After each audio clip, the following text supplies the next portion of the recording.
পৃথিবীর সবচাইতে যেটা বড় পাপ, যেটা 1 নাম্বার কাবিরা গুনার মধ্যে সবচাইতে বড় গুনাহ, আজকে আমরা এটা নিয়ে আলোচনা করব।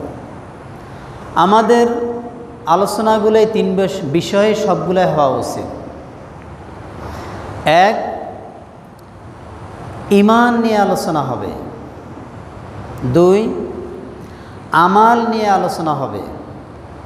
আল্লাহ রাব্বুল আলামিন কোরআনুল কারীমে প্রায় এই কথাটা 10 বার বলেছেন।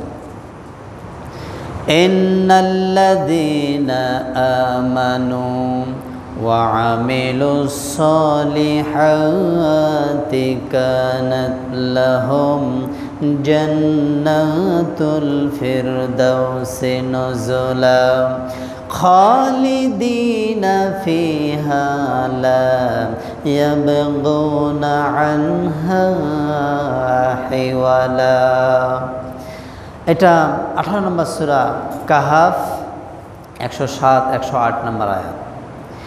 এই কথাটা আল্লাহ রাব্বুল আলামিন কোরআনুল কারীমে 10 বার 10 জায়গায় বলেছেন। কি বলেছেন?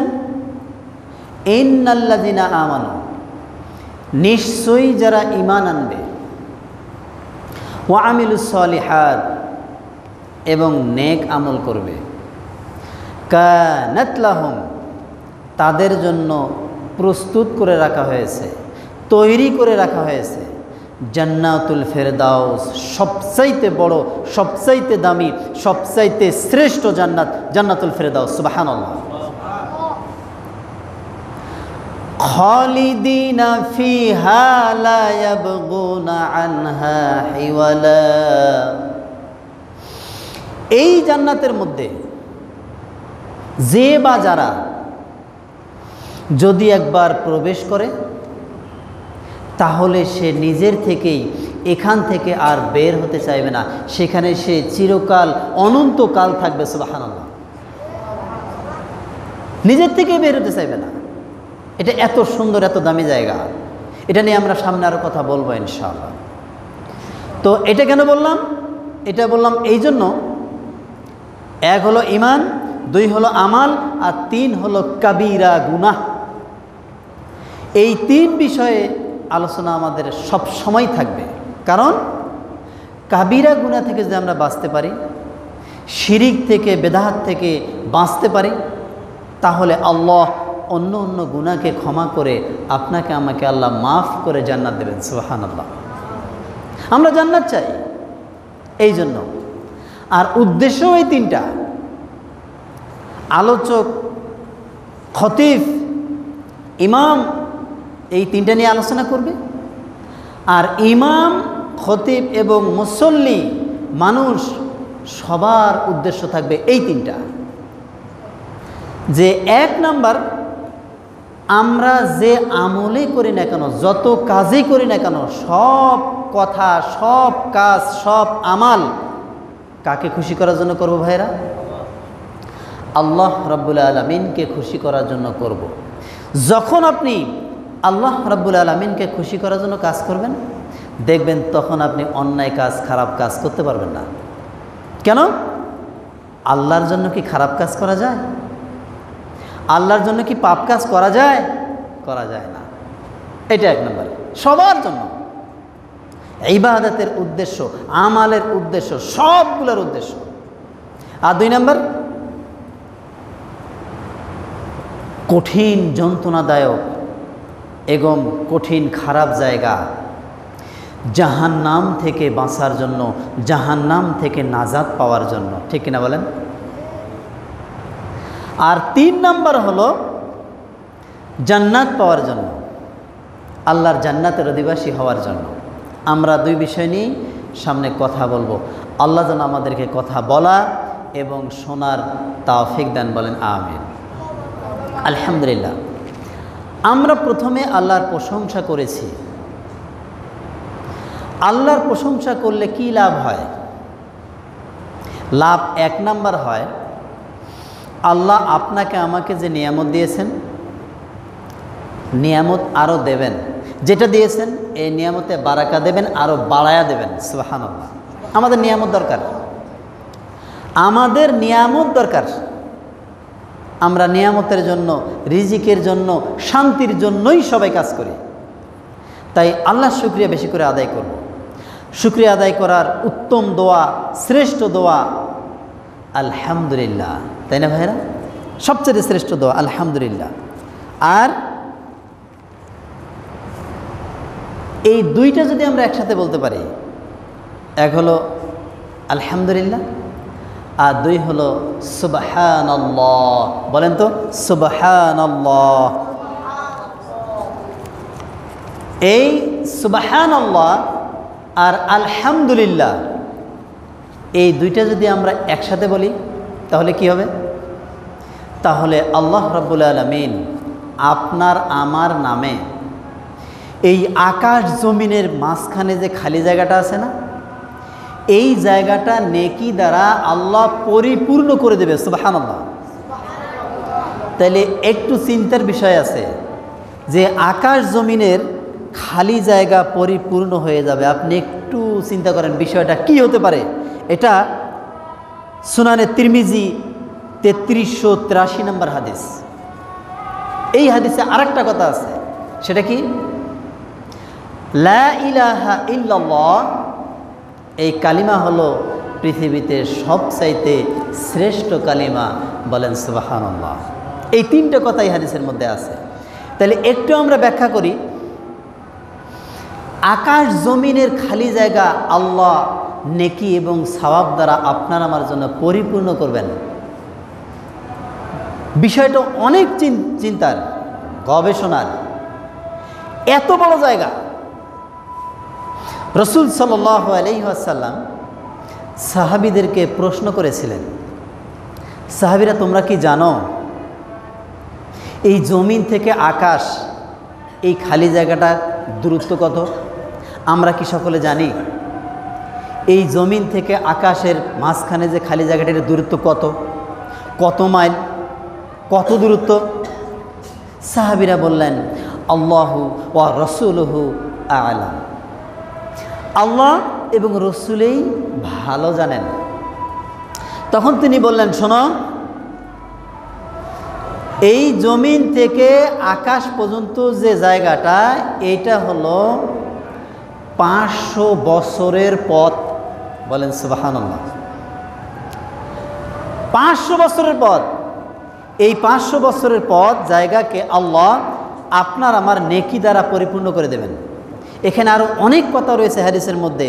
আমি হাদিস নাম্বারটা আপনাদেরকে আগে বলে দেই। সেটা হলো সহিহ মুসনাদে আহমদ 2009, 206 এবং 7।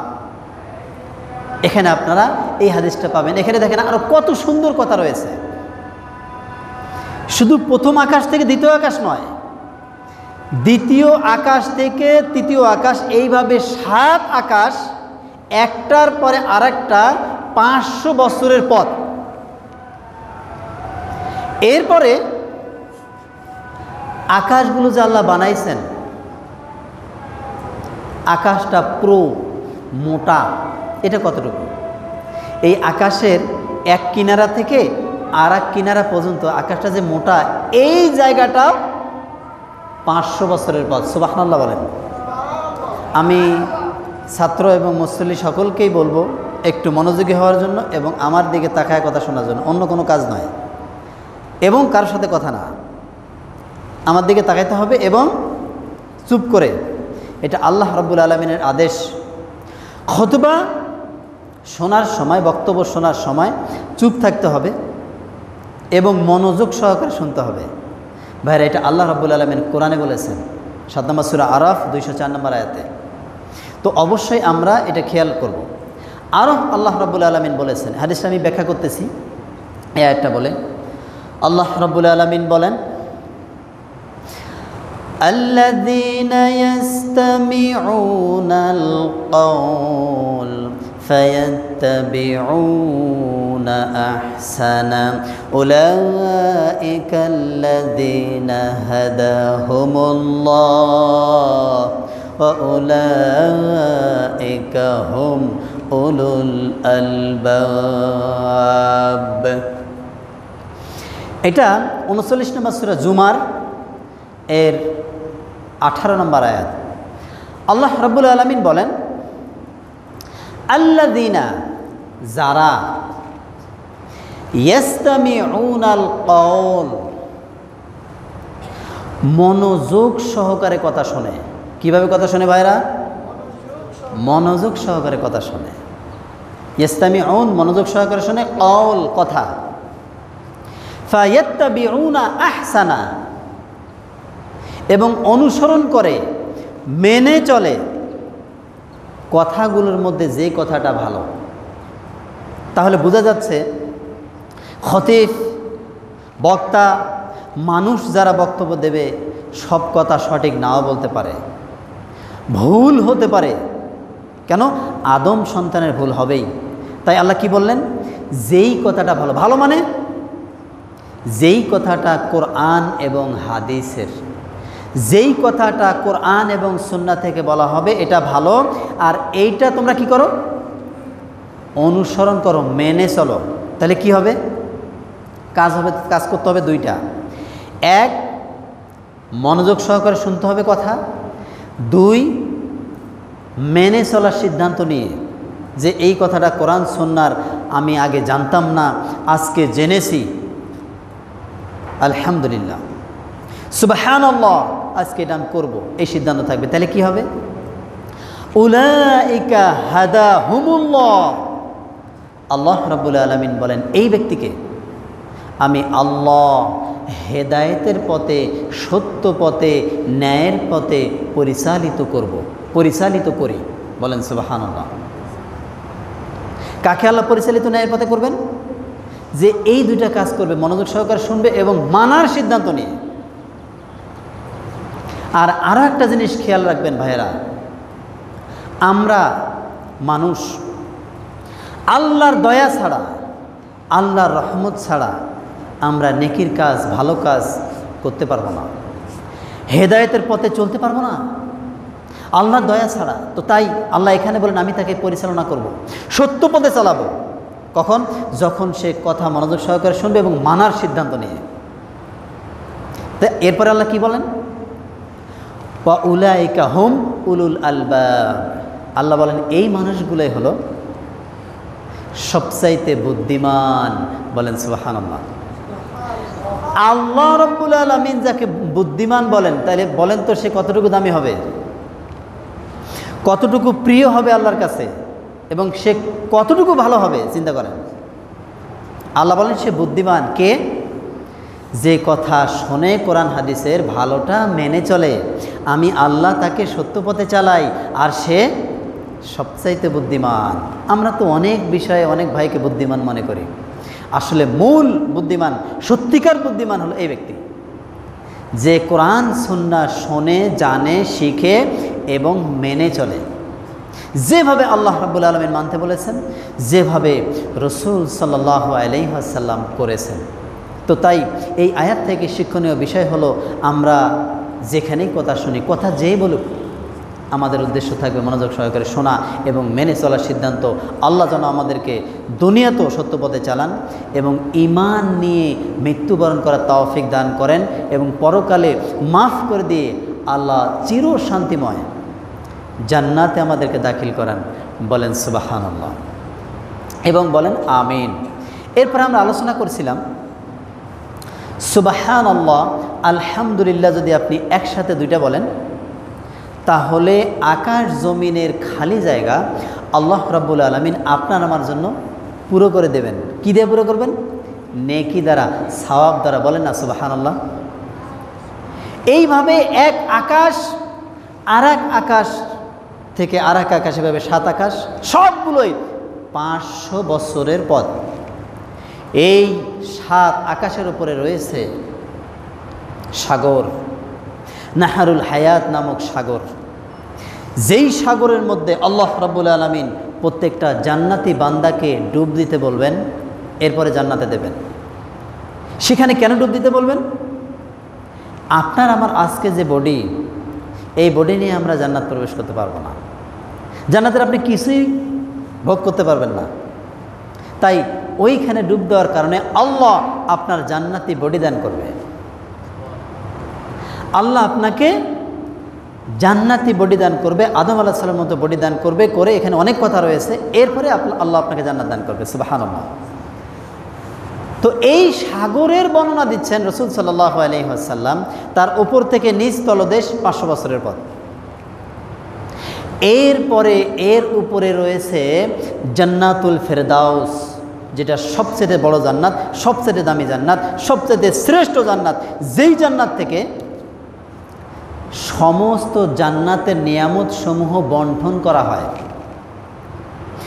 সমস্ত জান্নাতের নিয়ামত সেখানে রয়েছে। আর এই জান্নাতের উপরে রয়েছে আল্লাহ রব্বুল আলামিনের আরশে আযীম। বলেন সুবহানাল্লাহ। আল্লাহ সেই জায়গায় আছেন, সেখানে থেকে আদম সন্তানের কোনো বিষয়ে আল্লাহ জানা বাকি নাই, আল্লাহ সব জানেন। বলেন সুবহানাল্লাহ। আল্লাহ সেখান থেকে আপনাকে আমাকে রক্ষণাবেক্ষণ করতেছেন। আপনি ভাবতেছেন আমাকে দেখতেছে না, আমি নুকায়া কাজ করলে আল্লাহ আমাকে দেখে না। দেখে না ভাইরা? আল্লাহ সেখান থেকে আমাদেরকে সব দেখেন এবং আমাদের কথা সব শোনেন এবং আমাদের বিষয়ে তিনি অবগত, আমরা কখন কি করব। তো তাই আমাদেরকে অবশ্যই সাবধান হইতে হবে, বিচক্ষণ হইতে হবে, যে আমরা যেন শয়তানের ধোকায় উল্টা খারাপ পথে না যাই। এরপরে আমরা রাসূল সাল্লাল্লাহু আলাইহি ওয়াসাল্লামের প্রতি দুরূদ পড়েছি। সকলে বলেন না সাল্লাল্লাহু আলাইহি ওয়াসাল্লাম। কারণ রাসূলের নাম শুনলে আপনাকে সালাত পাঠ করতে হবে, সাল্লাল্লাহু আলাইহি ওয়াসাল্লাম বলতে হবে। কারণ তিনি বলেছেন, যার সামনে আমার নাম উচ্চারণ করা হয়, যার কানে আমার নাম যায়, সে যদি সালাত পাঠ না করে, তার চাইতে বখিল আর কৃপণ পৃথিবীতে কে আছে? তাকে রাসূল বখিল বলেছেন, তাকে রাসূল কৃপণ বলেছেন। এটা সহিহ ইবনে হিব্বান 909 নম্বর হাদিসে আপনারা পাবেন, বখিল বলেছেন। এরপরে আল্লাহ রব্বুল আলামিন বলেন, ইন্নাল্লাহা ওয়া মালাইকাতাহু ইউসাল্লুনা আলান নবী ইয়া আইয়ুহাল্লাযীনা আমানু সাল্লু আলাইহি ওয়া সাল্লিমু তাসলিমা। 33 নম্বর সূরা আহজাব 56 নম্বর আয়াত। আল্লাহ রাব্বুল আলামিন বলেন, রসুলের প্রতি আমি আল্লাহ তোমাদের রব এবং আমার মালাইকাগণ সালাত পাঠাই, শান্তি বর্ষণ করি। যেখানে আমরা বলি দুরূদ শরীফ, আসলে এটাকে আরবিতে সালাত বলা হয়। আমরা সালাত পাঠাই, সালাত বর্ষণ করি। এরপর আল্লাহ ডাক দিয়ে বলেন, ইয়া আইয়ুহাল্লাযীনা আমানু, হে ঈমানদারেরা, তোমরা যারা ঈমান এনেছো, আমি আল্লাহকে বিশ্বাস করো, তোমরাও আমার রাসূলের প্রতি সালাত পাঠ করো। তাহলে আল্লাহ আদেশ দিচ্ছেন সালাত পাঠ করার। এই কথা যখন রাসূল সাল্লাল্লাহু আলাইহি সাল্লাম সাহাবীদের সামনে বলেছিলেন, সাহাবীরা প্রশ্ন করলেন, আমরা সালাতের মধ্যে, তাশাহুদের মধ্যে আপনাকে সালাম দেই, আইয়ুহান নাবিয়্যু ওয়া রাহমাতুল্লাহি ওয়া বারাকাতুহু, তাই না ভাইরা? তাহলে আপনার প্রতি সালাত পাঠ করব কিভাবে? তিনি বললেন, কেন, সেই সালাতের মধ্যেই তোমরা পড়ো, যেটাকে আমরা জানি দুরুদে ইব্রাহিম নামে, তাই না ভাইরা? আসলে এটার নাম ইব্রাহিম কে দিল, কোথায় থেকে আসলো আমরা জানি না। কিতাবে পাওয়া যায় এটা সালাতের মধ্যে পাঠ করতে হয়, সালাতের ভিতরে বৈঠকে পাঠ করতে হয়। এখানে আপনি একটা জিনিস শুষ্কভাবে খেয়াল করেন তো ভাইরা, আমাদের কাছে আল্লাহ রাব্বুল আলামিনের কাছে মুহাম্মদ সাল্লাল্লাহু আলাইহি ওয়াসাল্লামের দাম, সম্মান বেশি নাকি ইব্রাহিম আলাইহিস সালামের সম্মান বেশি? কার বেশি সম্মান? অবশ্যই মুহাম্মদ সাল্লাল্লাহু আলাইহি ওয়াসাল্লাম, বিশ্বনবী, শ্রেষ্ঠ নবী, শেষ নবী, নাকি? তাহলে এখানে তো দুই নবীর উপরেই শান্তি বর্ষণ করার কথা রয়েছে, দুই নবীর পরিবারের উপরেই শান্তি বর্ষণ করার কথা রয়েছে এখানে, তাই না? তাহলে দুরুদে মুহাম্মদ না হয়ে ইব্রাহিম হলো কেন? অর্থাৎ এই নামটা আল্লাহ এবং রসুল থেকে আসে নাই, এটা পরে কেউ লাগাইছে। তাই আপনি পরিচয় দিয়ে বলবেন যেই সলাৎ, যেই দুরুদ সলাতের ভিতরে পাঠ করা হয় সেটা। অর্থাৎ রসুল বলেন তোমরা এটা পাঠ করবে, তাহলে দুরূদ শরীফ পড়া হবে। এখানে আরেকটা কথা রয়ে যায় ভাইয়েরা, না বললেই নয়, সেটা হলো ফেরেশতারা, মালাকরা আমরা যেভাবে দুরুদ পাঠ করি সাল্লাল্লাহু আলাইহি ওয়াসাল্লাম, আল্লাহ কি এভাবে পাঠ করেন রসুলের প্রতি দুরুদ? না, আল্লাহ এভাবে পাঠ করবেন না। আল্লাহ রাব্বুল আলামিন তো শান্তির মালিক, তিনি শান্তি দাতা, তার কাছে আমরা দোয়া করতেছি রসুলের প্রতি শান্তি বর্ষণ করেন, তিনি কেন এটা বলবেন? তিনি কি করবেন? তিনি শান্তি বর্ষণ করবেন। যেমন আমরা সলাৎ শেষ করে সালাম ফিরা কি দোয়া পড়ি? প্রথম পড়ি আল্লাহু আকবার, এরপরে আস্তাগফিরুল্লাহ 3 বার, এরপরে আল্লাহুম্মা আনতাস সালাম ওয়া মিনকাস সালাম তাবারাকতা ইয়া যাল জালালি ওয়াল ইকরাম। এটা পড়ি না ভাইরা? আল্লাহুম্মা, হে আল্লাহ, আনতাস সালাম, তুমি শান্তির মালিক। বলেন শান্তির মালিক কে? আল্লাহ। হে আল্লাহ তুমি শান্তির মালিক, ওয়া মিনকাস সালাম, তোমার কাছ থেকেই শান্তির ধারা প্রবাহিত হয়। সুবহানাল্লাহ। তাবারাকতা, তুমি বরকতময়, ইয়া যাল জালালি ওয়াল ইকরাম, তুমি সমস্ত সম্মানের মালিক। এখানে আরও অর্থ রয়েছে।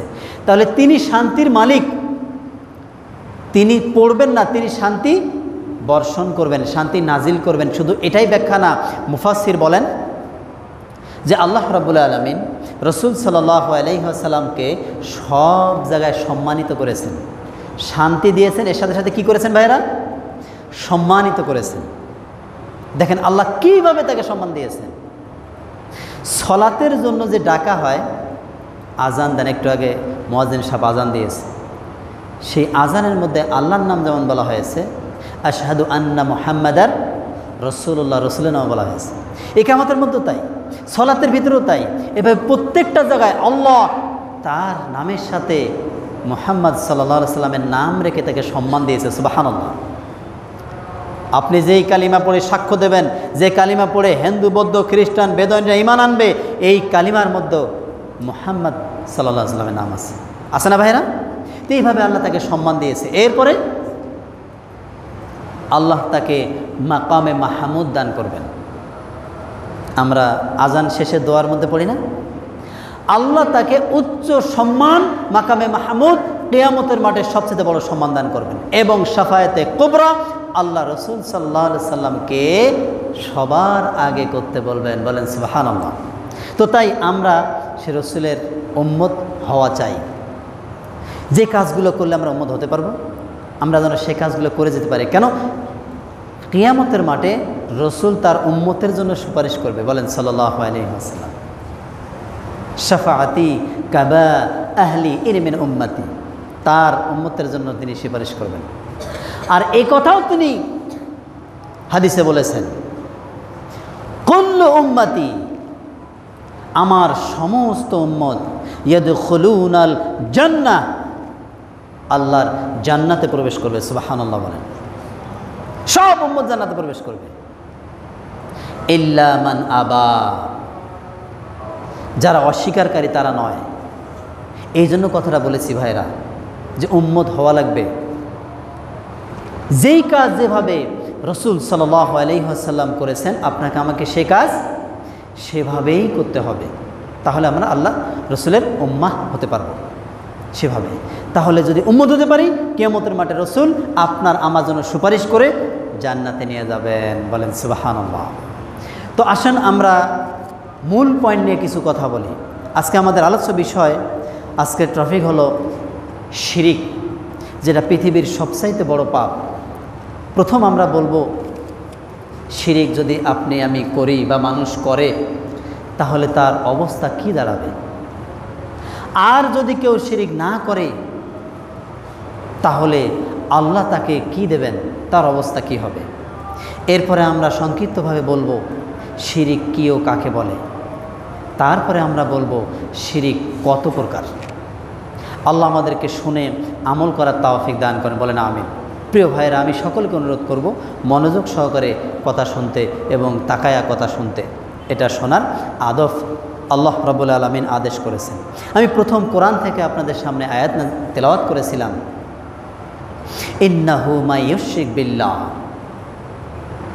অর্থ হলো নিশ্চয়ই যারা আল্লাহর সাথে শিরিক করবে, ফাকাদ হারামাল্লাহু আলাইহিল জান্নাহ। ভাই খুব খেয়াল করেন, আল্লাহ বলেন নিশ্চয়ই যারা আমার সাথে শিরিক করবে আমি আল্লাহ তার জন্য জান্নাতে প্রবেশ করা, জান্নাতে যাওয়া হারাম করে দেব, নিষিদ্ধ করে দেব। বলেন নাউজুবিল্লাহ। ওয়া মাওয়াহুন নার, আমি তার জন্য জাহান্নামকে অবধারিত করে দেব, জাহান্নামে সে যাবে। বলেন নাউজুবিল্লাহ। ওয়া মা লিয-যালিমিনা মিন আনসার। প্রিয় ভাইরা, এইরকম জালেমরা যারা শিরিক করেছে, শিরিক করা অবস্থায় মরে গেছে, আল্লাহ এদেরকে গালি দিলেন এরা জালেম, এরা জাহান্নামে থাকবে চিরকাল, এরা কখনো আল্লাহর কাছ থেকে, ফেরেশতাদের কাছ থেকে সাহায্য পাবে না, কোনো প্রকার সাহায্য পাবে না, তারা কোনো দিন সাহায্য পাবে না। বলেন কত ভয়ঙ্কর অবস্থা, কত ভয়ঙ্কর। শিরিক যদি আমরা করি তাহলে বড় বড় 4টা ক্ষতি হয়ে যায়। খেয়াল করেন, 1 নাম্বার, তার ঈমান নষ্ট হয়ে যায়, ঈমান বাতিল হয়ে যায়, তাকে আবার নতুন করে ঈমান আনতে হয়। সে 20 বছর, 30 বছর, 50 বছর ইবাদত করেছিল, এই ইবাদতগুলো একটা শিরিক করার কারণে সাথে সাথে সবগুলো নষ্ট হয়ে যায়। বলে নাউজুবিল্লাহ, একদম বাতিল হয়ে যায়। এরপরে কি হয় ভাইরা? আল্লাহ তার জন্য জান্নাতকে নিষিদ্ধ করে দেন, সে জান্নাতে কোনোদিন যেতে পারবে না। তার জন্য জাহান্নাম অবধারিত হয়ে যায়, সে অবশ্যই জাহান্নামে যাবে, আর সে কোনোদিন সাহায্যকারী পাবে না। এই বড় বড় ক্ষতিগুলো হয়ে যায় 4টা 5টা। আল্লাহ আমাদের শিরিক থেকে হেফাজত করেন, বলেন আমিন। শিরিক থেকে বেঁচে থাকার তৌফিক দান করেন, বলেন আমিন। রাসূলুল্লাহ সাল্লাল্লাহু আলাইহি ওয়াসাল্লাম বলতেছেন, আনাস ইবনে মালিক রাদিয়াল্লাহু তাআলা আনহু থেকে বর্ণিত, ক্বাল আল্লাহু তাআলা ইয়া ইবনে আদম। আল্লাহ রাব্বুল আলামিন বলেন, এটা হাদিসে কুদুসি। আল্লাহ রাব্বুল আলামিন বলেন, হে আদম সন্তান, যদি তুমি আমাকে ডাকো আর আমার ক্ষমার আশা রাখো, তাহলে আমি আল্লাহ তোমাকে ক্ষমা করে দেব, তোমার গুনাহ যত বেশি হোক না কেন। সুবহানাল্লাহ বলেন। এই হাদিসের শেষ টেস্টটা আপনি বুঝবেন যে আসলে কত মজা। এটা হাদিসে কুদুসি। আল্লাহ বলেন যে তুমি যদি আমাকে ডাকো আর আমার ক্ষমার আশা রাখো, তাহলে আমি আল্লাহ তোমাকে ক্ষমা করে দেব, তোমার গুনাহ যত বেশি হোক না কেন, আমি কোনো পরোয়া করি না। এটা 1 নম্বর। ইয়া ইবনে আদম, হে আদম সন্তান, তোমার গুনাহ যদি আকাশ পর্যন্ত পৌঁছে যায়, চিন্তা করেন, এত গুনাহ করেছো, এত পাপ করেছো, তোমার পাপ জমিন থেকে আকাশ পর্যন্ত পৌঁছে গেছে, আর তুমি যদি আমার কাছে ক্ষমা চাও, তাহলে আমি আল্লাহ এই গুনাহ তোমার ক্ষমা করে দেব, আমি কোনো পরোয়া করি না। বলেন সুবহানাল্লাহ। আল্লাহ বারবার এই কথাটা বলতেছেন কেন, কোনো পরোয়া করি না? এটা বলার কারণ হলো ভাইরা, আল্লাহ যদি আপনাকে আমাকে ক্ষমা করেন, কাটটা কাফেরকে আল্লাহ ক্ষমা করে যদি জান্নাত দেন, আল্লাহকে কেউ বলতে পারবে কেন ক্ষমা করলেন? বলতে পারবে? আল্লাহ ক্ষমা করার পরে কাউকে বলতে হবে, বা ক্ষমা করার জন্য কাউকে বলতে হবে? বলতে হবে না। এই জন্য আল্লাহ বলেন, আমি কারো পরোয়া করি না, আমি কোনো পরোয়া করি না, আমি তোকে মাফ করে দেব। সুবহানাল্লাহ। এরপরে 3 নম্বর হাদিসের টেস্টটা দেখেন কত সুন্দর। 3টে কথা রয়েছে হাদিসে। এরপরে তিনি বলেন, ইন্নাকা লাউ আতাইতানি বিকুরাবিল আরদি খতায়া। হে আদম সন্তান, তুমি যদি পুরো পৃথিবী পরিমাণ গুনাহ নিয়ে আমার সাথে সাক্ষাৎ করো, আমার কাছে আসো। প্রিয় ভাইরা খেয়াল করেন, এই আগে যে দুটা বললাম এই দুটা দুনিয়ার কথা বললেন আল্লাহ। পৃথিবীতে থাকা অবস্থায় বললেন তুমি যে আমার কাছে ক্ষমা চাও, আমি মাফ করে দেব, আমি কোনো পরোয়া করি না। এখন আল্লাহ বলছে পরকালের কথা। আল্লাহ বলেন তুমি যদি পুরো পৃথিবী পরিমাণ গুনাহ নিয়ে আমার কাছে আসো, আমার সাথে সাক্ষাৎ করো, অর্থাৎ মরে যাও, এরপরে জিন্দা হবা যেখানে, পরকালে আমার কাছে সাক্ষাৎ করো কিয়ামতের মাঠে, তাহলে কি হবে? লা তুশরিক বি শাইআ, এই পুরো পৃথিবী পরিমাণ গুনার মধ্যে যদি শিরিকের গুনাহ না থাকে, এত গুনাহ করেছো পৃথিবী পরিমাণ, কিন্তু এই গুনাহগুলোর মধ্যে কি নাই? শিরিকের গুনাহ নাই। তাহলে আল্লাহ কি বলেন? আল্লাহ বলেন লা আতাইতুকা বিকুরাবিহা মাগফিরা, আমি আল্লাহ তোমার কাছে কিয়ামতের মাঠে হাজির হব, তোমার সাথে আমি দেখা করব, তুমি যতগুলো পাপ নিয়ে আসছো ততগুলো ক্ষমা নিয়ে। বলেন সুবহানাল্লাহ। অর্থাৎ আল্লাহ বোঝাচ্ছেন তুমি কি গুনাহ করেছো আমি দেখি না, আমি আল্লাহ ক্ষমা করে দিতে পারি যদি তোমার গুনায় শিরিক না থাকে। এই হাদিস কি ভাইরা আমাদেরকে গুনাহ করার অনুমতি দিচ্ছে? যে তাহলে অন্য গুনাহ করতে তো সমস্যা নাই, আল্লাহ মাফ করে দেবে, এরকম শেখাচ্ছে না ভাইরা। খুব খেয়াল করবেন আলোচনা, এটা শেখাচ্ছে না। আপনি আপনার ছোট বয়স থেকে নিয়ে বড় পর্যন্ত খুতবা শুনবেন, অনেকগুলো শুনেছেন। এখন অনলাইন যুগ, মোবাইলেও যখন ইচ্ছা ওয়াজ শোনা যায় বড় শায়েখদের, তাই না ভাইরা? বিষয় হলো শুধু শুনে গেলে হবে না, আপনার মধ্যে আনতে হবে বিষয়গুলো, আমালে আনতে হবে, প্র্যাকটিক্যাল আনতে হবে। ছোট গুনাহ করা যাবে না, অন্য গুনাহ করা যাবে না। এই হাদিস দ্বারা আপনাকে বোঝালাম, আল্লাহ বোঝাচ্ছে যে শিরিক কত বড় ভয়ঙ্কর, এখান থেকে বেঁচে থাকো। এটা কত ভয়ঙ্কর হতে পারে, এটা থেকে বেঁচে থাকো, আল্লাহ এটা বোঝাচ্ছে।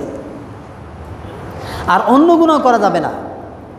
মুহাদ্দিসগণ বলেন ইন্না সগীরা তাতাজুরু ইলাল কাবীরা, আপনি যদি জেনে শুনে ইচ্ছাকৃতভাবে বারবার ছোট গুনাহ করেন, এই ছোট গুনাহগুলোকে আল্লাহ একত্রিত করে কাবীরা গুনাহ, বড় গুনাহ বানায় দেবে। বলেন নাউজুবিল্লাহ। ইন্নাল কাবীরা তাতাজুরু ইলাল কুফর, আর কাবীরা গুনাহ যদি আপনি বারবার করেন, তাহলে এই কাবিরা গুনাহকে বারবার করার কারণে এগুলো আল্লাহ একত্রিত করে কুফরি, আপনাকে কাফের বানায় দেবে। বলে নাউজুবিল্লাহ। তাই কোনো গুনাহ করা যাবে না, কোনো পাপই করা যাবে না। তাহলে বোঝা গেল যত পাপ আছে সব পাপের মধ্যে শিরকের পাপ সবচাইতে বেশি।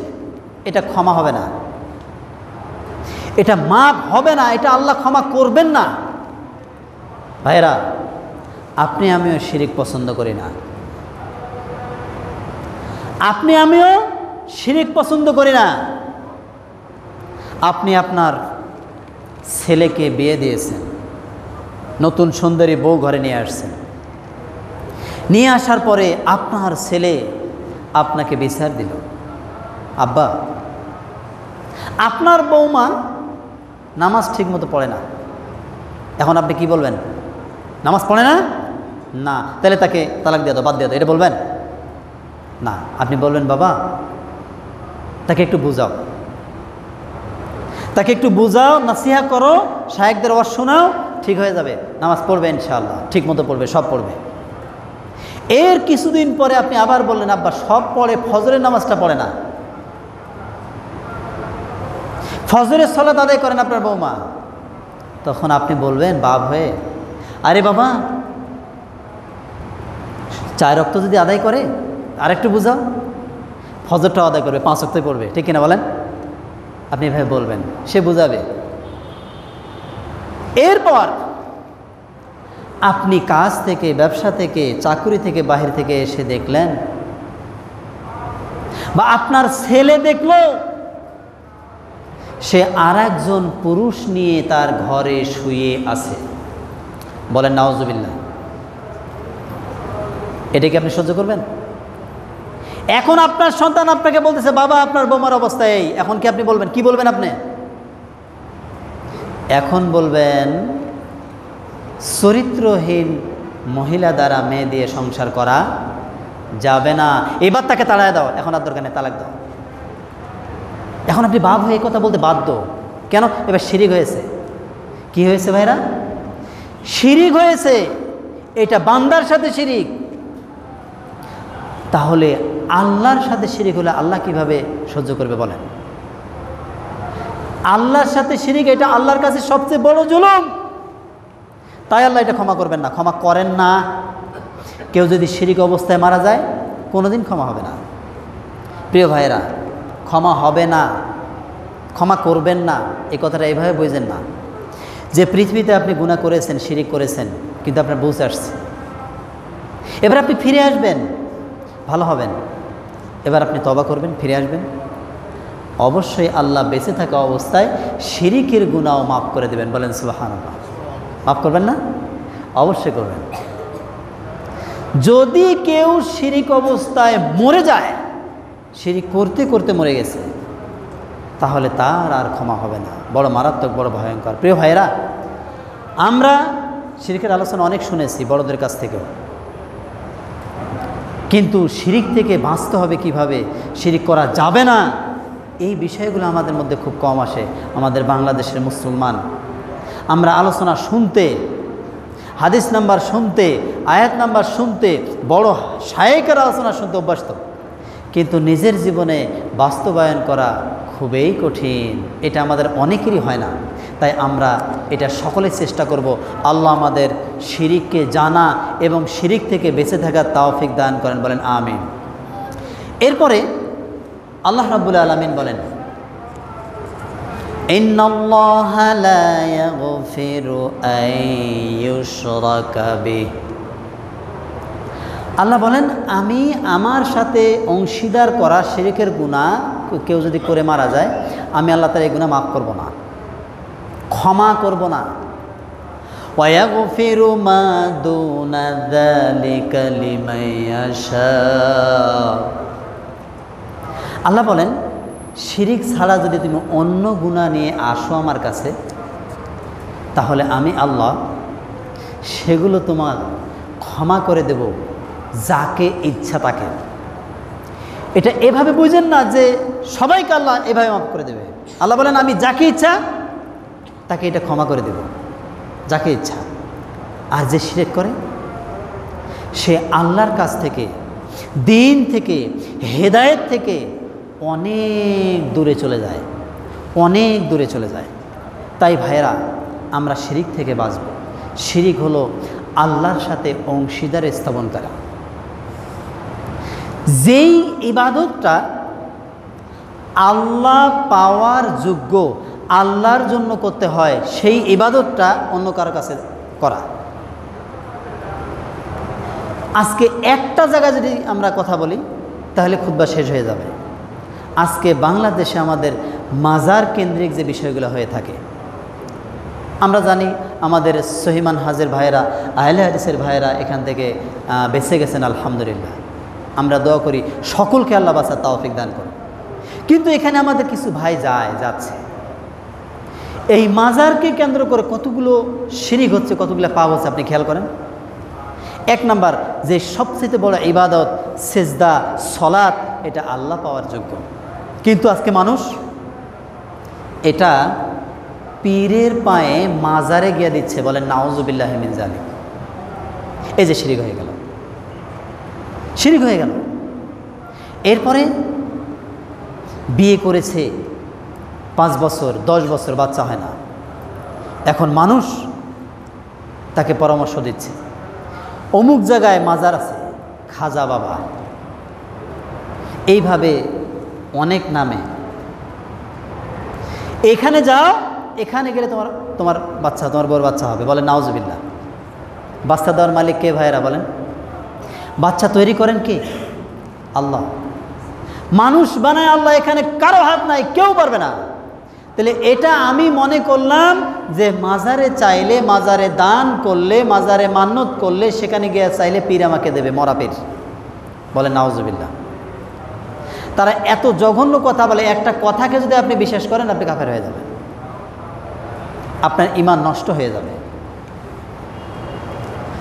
ডক্টর মুজাফফর বিন মহসিন সাহেব এই কথাটা বেশি বলে। তারা বলে, কেন ভাবো জুদা জুদা, যেথায় মুর্শিদ সেটাই খোদা। বলে নাউজুবিল্লাহ। মুর্শিদ পীর যেটা ওটাই বলে খোদা। পানির ভিতর বাতি জ্বলে, ঝড় বাতাসে নেবে না।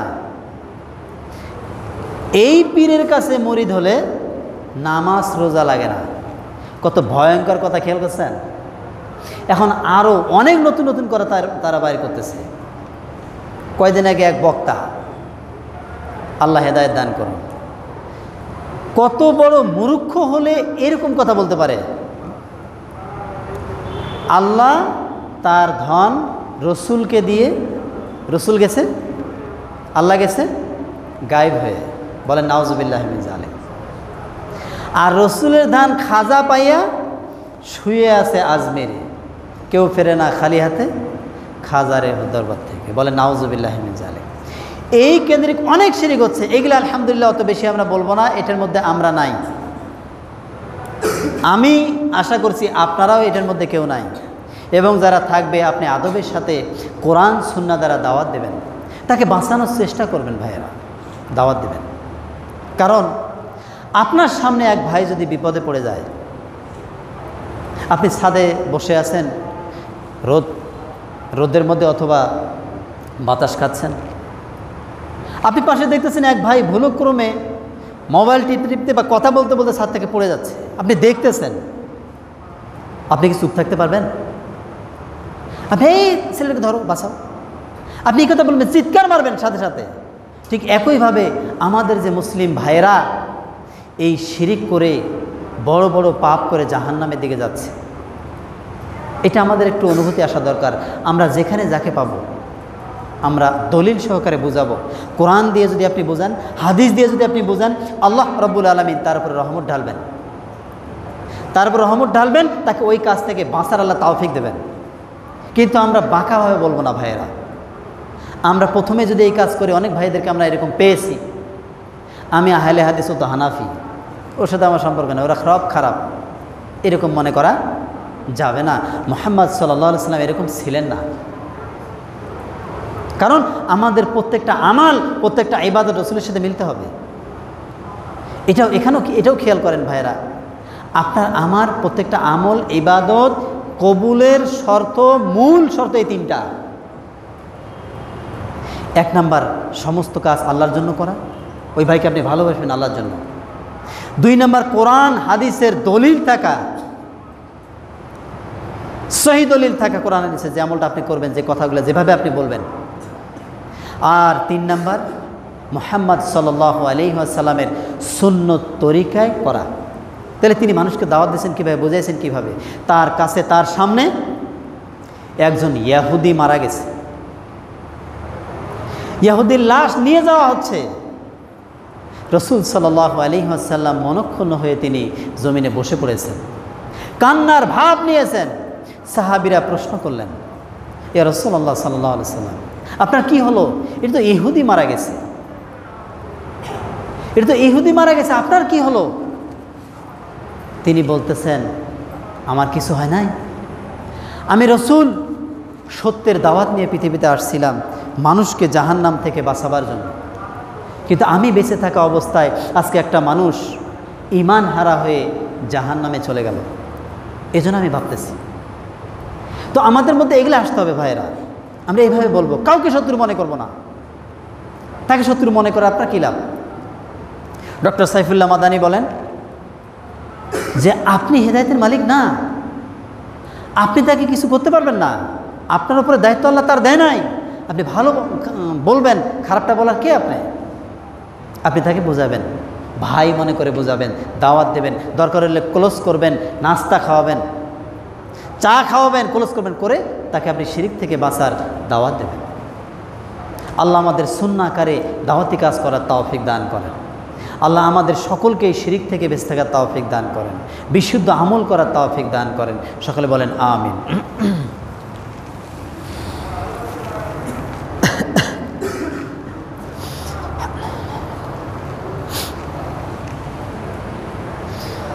আলহামদুলিল্লাহ, আলহামদুলিল্লাহি কাফা ওয়া সালাম আলা ইবাদিহিল্লাযিনা ইসতাফা, আম্মা বা'দ।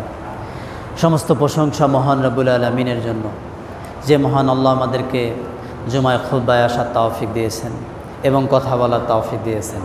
আলহামদুলিল্লাহ, আপনাদের ইমাম সাহেব এবং মাদ্রাসার প্রিন্সিপাল সাহেব জাকির ভাই আমাকে বলেছেন প্রায় এক সপ্তাহ আগে, আমি গতকাল থেকে অনেক অসুস্থ ছিলাম, এখানে আসার পর থেকে এখনও প্রচণ্ড শরীরে জ্বর।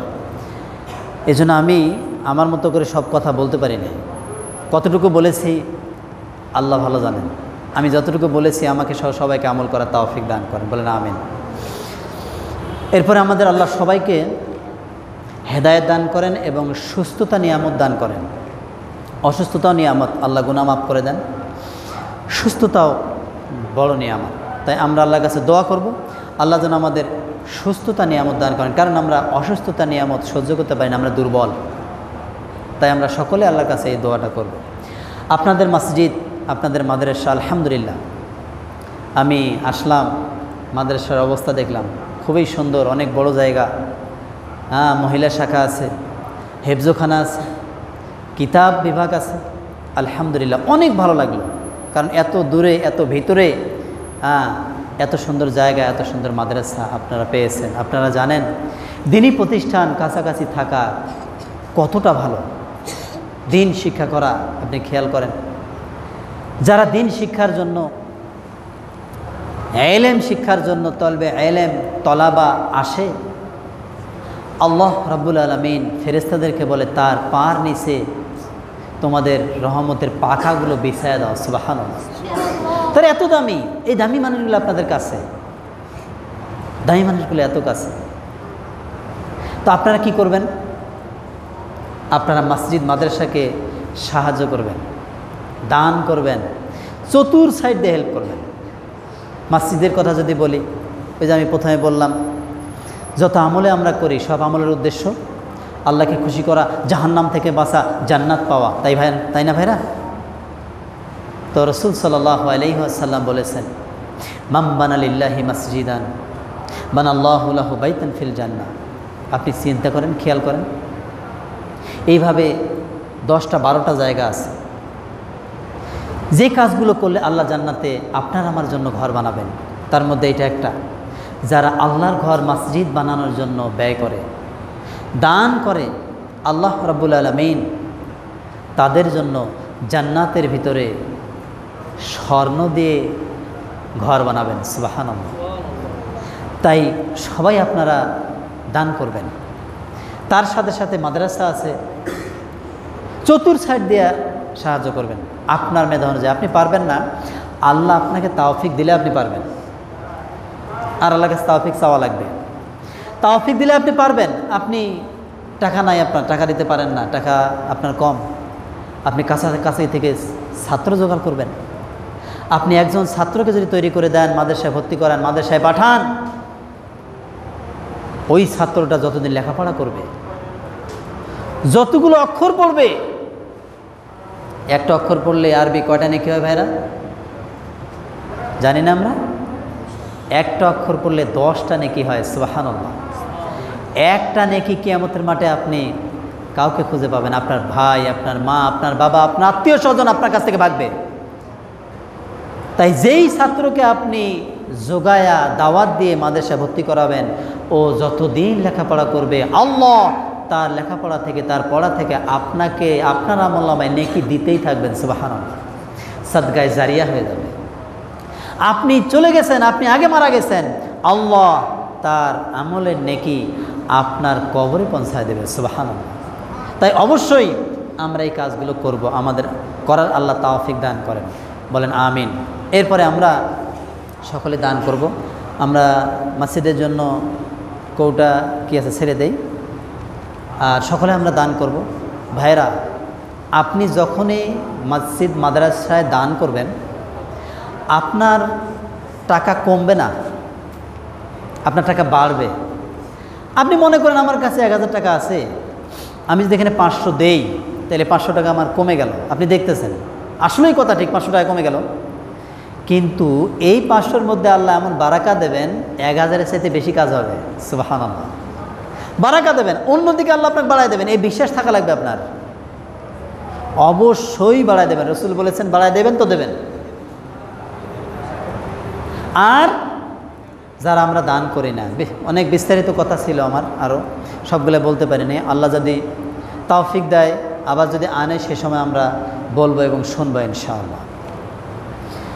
দান এটা এমন জিনিস আল্লাহর রাগকে কমায় দেয়। আল্লাহর রাগ হলো জাহান্নাম। আল্লাহ যদি কারোর উপর রাগ করেন তাকে কি করবেন?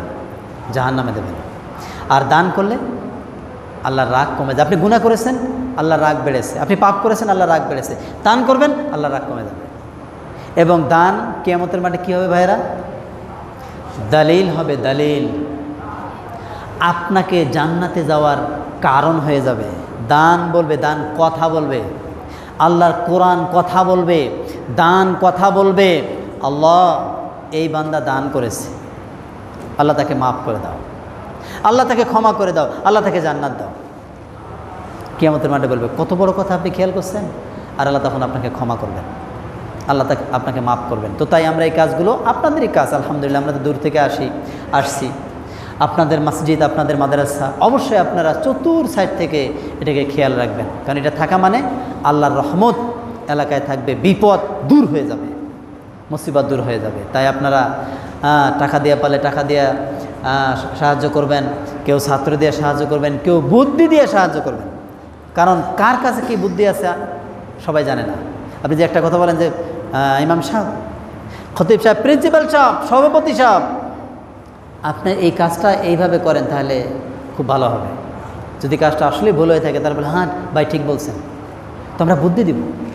চতুর সাইড থেকে মসজিদ মাদ্রাসাকে আমরা সুন্দর রাখবো, তাহলে আল্লাহ দুনিয়াতে আখিরাতে আমাদেরকে ভালো রাখবেন। আল্লাহ আমাদের সকলকেই তৌফিক দান করেন, বলেন আমিন।